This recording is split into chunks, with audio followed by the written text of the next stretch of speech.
तो एक तरफ संसद में एसआईआर पर हंगामे के पूरे आसार हैं, वहीं एसआईआर पर मचे सियासी घमासान के बीच एक रियायत भी मिली है। तो बीएलओ की मौत की खबरों के बीच चुनाव आयोग ने एक बड़ा फैसला लिया है। चुनाव आयोग ने एसआईआर की डेडलाइन को 7 दिन बढ़ा दिया है। अब 11 दिसंबर तक एसआईआर फॉर्म जमा हो सकेंगे और 14 फरवरी को फाइनल वोटर लिस्ट जारी होगी।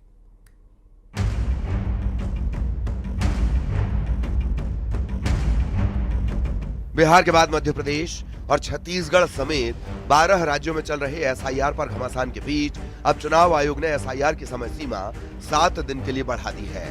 पहले 4 दिसंबर तक एसआईआर फॉर्म भरने का समय था, लेकिन अब लोग 11 दिसंबर तक एसआईआर फॉर्म जमा कर सकते हैं। चुनाव आयोग का ये फैसला ऐसे समय में आया है जब मध्य प्रदेश समेत प्रदेशों में बीएलओ पर काम का दबाव ज्यादा होने और बीएलओ की मौत के मामले सामने आ रहे थे। साथ ही विपक्ष की तरफ से भी लगातार एसआईआर की समय सीमा बढ़ाने की मांग की जा रही थी। इससे पहले एसआईआर की अंतिम तिथि 4 दिसंबर थी, जिसे 7 दिन बढ़ाकर अब 11 दिसंबर कर दिया गया है। 11 दिसंबर तक एसआईआर की प्रक्रिया जारी रहेगी और जो लोग छूट गए हैं वो अपने नाम और सारी चीज़ें जानकारियां बीएलओ के माध्यम से देकर अपने नाम को फिर से मतदाता सूची में देख सकेंगे और बीएलओ भी अब बगैर दबाव के काम कर सकेंगे और मतदाता सूचियों का पूरी तरह से शुद्धिकरण हो जाएगा। एसआईआर की समय सीमा बढ़ा दी गई है, लेकिन एसआईआर को लेकर विपक्ष के सवाल और संग्राम लगातार जारी है। कांग्रेस के मुताबिक जब तक एसआईआर की डेट 1 महीने नहीं बढ़ाई जाएगी, तब तक एसआईआर की प्रक्रिया पर न्याय नहीं किया जा सकता। वहीं बीजेपी के मुताबिक विपक्ष बिहार की हार से बौखलाया हुआ है। देखिए, एसआईआर की डेट बढ़ाने से कुछ नहीं होगा। आज आप ये देखिए मध्य प्रदेश में क्या स्थिति है। मध्य प्रदेश में रोजाना बीएलओ आत्महत्या कर रहे हैं क्योंकि सरकार ने, चुनाव आयोग ने इतना प्रेशर दे दिया, किसी को नहीं छोड़ा है। आप देखिए कि शिक्षकों को लगा दिया, शिक्षिकाओं को लगा दिया, आंगनबाड़ी कार्यकर्ताओं को इसमें शामिल कर दिया गया। लेकिन जब तक इसकी डेट 1 महीने नहीं बढ़ाई जाएगी, जब तक मध्य प्रदेश में एसआईआर को लेकर न्याय नहीं किया जा सकता। क्रमबद्ध तरीके से चलने वाली ये प्रक्रिया को एक सफलता पूर्वक पूर्ण करने का उद्देश्य है। इसमें हमारे जितने भी मतदाता हैं, उनके जो नाम जो स्थानांतरित हो गए हैं, जिनकी मृत्यु हो गई है, जो नए वोटर्स हैं, युवा वोटर्स और जिन लोगों के नाम इसमें गलत जुड़े हैं, उन सब पहलुओं पर ध्यान देते हुए चुनाव आयोग की ये प्रतिबद्धता है कि ये शुद्धिकरण का जो कार्य है ये 12 राज्यों में सफलतापूर्वक हो। सत्ता पक्ष और विपक्ष के बीच एसआईआर को लेकर वार पलटवार जारी है, लेकिन चुनाव आयोग के फैसले पर लोग क्या सोचते हैं, ये भी सुन लीजिए। जो डेट बढ़ाई है 11 दिसंबर कर दी, ठीक किया राज्य चुनाव आयोग ने? बिल्कुल सही करा है। जिस प्रकार से ना ये प्रक्रिया चल रही थी बीएलओ की, है ना, एक बीएलओ के ऊपर 800 लोगों का करने का आ रहा था, एसआईआर का फॉर्म भर रहे थे। इस प्रकार जैसे कि कई बड़े बुजुर्ग हैं जिनके डॉक्यूमेंट वगैरह नहीं मिल पा रहे थे, उस प्रकार से उन्होंने 4 से अब 11 तारीख कर दी। हमें खुशी है कि ना बीएलओ के ऊपर है ना प्रेशर थोड़ा कम आएगा इस बार, और जो 12 जिलों राज्यों के अंदर चीज़ें चल रही थी अब वो धीरे धीरे काम आगे बढ़ते रहेगा और अच्छे रूप से होगा। अच्छा, आरोप लग रहे थे कि बीएलओ पर प्रेशर तो है ही, लेकिन कहीं कहीं फॉर्म बटे भी नहीं रहे थे, भर भी नहीं रहे थे। इससे थोड़ा टाइम मिलेगा तो सब लोग अपने नाम जुड़वा पाएंगे, ठीक रहेगा ये? बिल्कुल बढ़िया रहेगा, सही रहेगा। चुनाव आयोग के मुताबिक मतदाता सूची ज्यादा सटीक और सुव्यवस्थित तरीके से अपडेट हो सके, इसके लिए एसआईआर की डेडलाइन बढ़ाया जाना जरूरी था। सियासी वार पलटवार के बीच चुनाव आयोग का ये फैसला वोटर लिस्ट अपडेट करने के काम में जुटे बीएलओ को थोड़ी राहत जरूर देगा। साथ ही एसआईआर के काम में आसानी होने की भी उम्मीद है। Bureau report, news 18।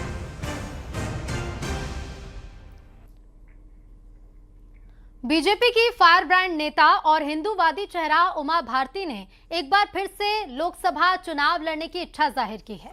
2019 से सक्रिय राजनीति से दूर उमा भारती अब कमबैक की तैयारी में है और चाहती हैं कि झांसी से 2029 का लोकसभा चुनाव लड़ें।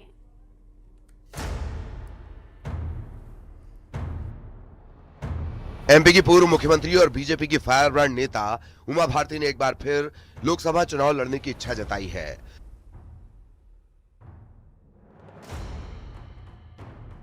उन्होंने कहा कि अगर पार्टी इजाजत देगी तो वो 2029 में झांसी से लोकसभा चुनाव लड़ना चाहेंगी। ये जो बोला था भोपाल में, हमने बोला था 2029 का चुनाव में लड़ूंगी अगर पार्टी कहेगी, सॉरी तुम्हें 2000 बिल्कुल इट्स कट अनकट, मतलब इधर भी कोमा इधर भी कोमा है। अगर पार्टी कहेगी तो मैं 2029 का चुनाव जरूर लड़ूंगी। अगर अनुराग शर्मा को परेशानी नहीं होगी तो मैं झांसी से लड़ूंगी, लेकिन मैं झांसी के अलावा और कहीं से चुनाव नहीं लड़ूंगी। इधर उमा भारती के लोकसभा चुनाव लड़ने की इच्छा पर बीजेपी नेताओं का बयान सामने आया। बीजेपी के नेताओं ने कहा कि लोकतंत्र है, पार्टी के हर कार्यकर्ता को अपनी बात रखने का अधिकार है।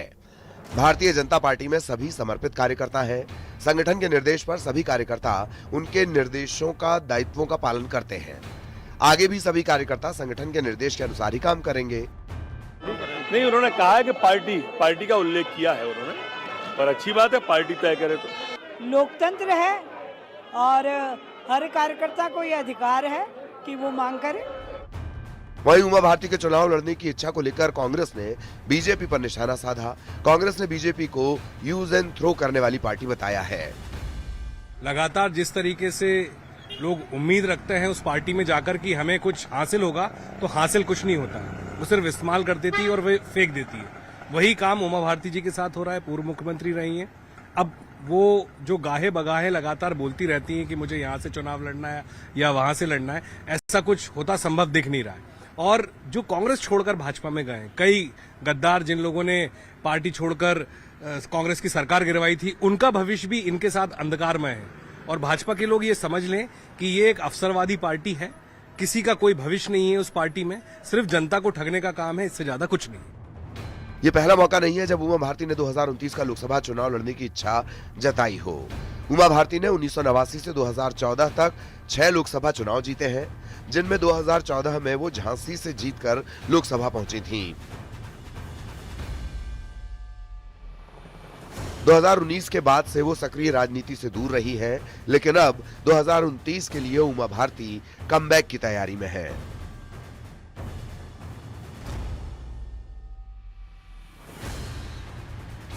Bureau report, news 18।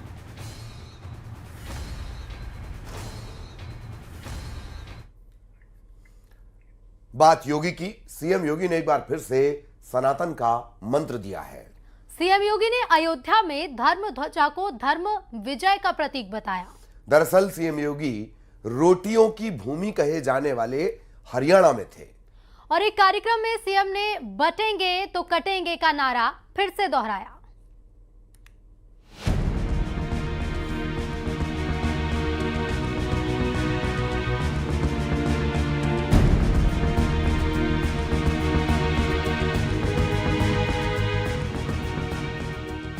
सीएम योगी ने हरियाणा के झज्जर से सनातन का बड़ा संदेश दिया और अयोध्या में फहराए गए धर्म ध्वजा का जिक्र किया। उन्होंने कहा कि जहां धर्म है वहीं विजय है, जिसका प्रतीक अयोध्या में फहराता धर्म ध्वज है।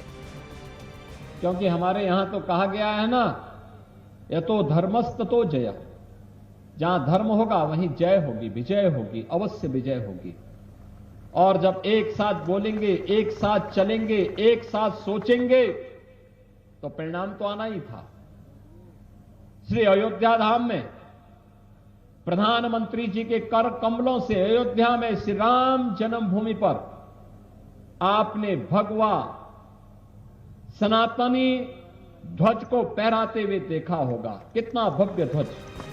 हरियाणा दौरे पर पहुंचे सीएम योगी झज्जर में नाथ संप्रदाय के बाबा पालनाथ की मूर्ति की स्थापना कार्यक्रम में शामिल हुए। इस दौरान एक बार फिर योगी ने बटेंगे तो कटेंगे का नारा दिया।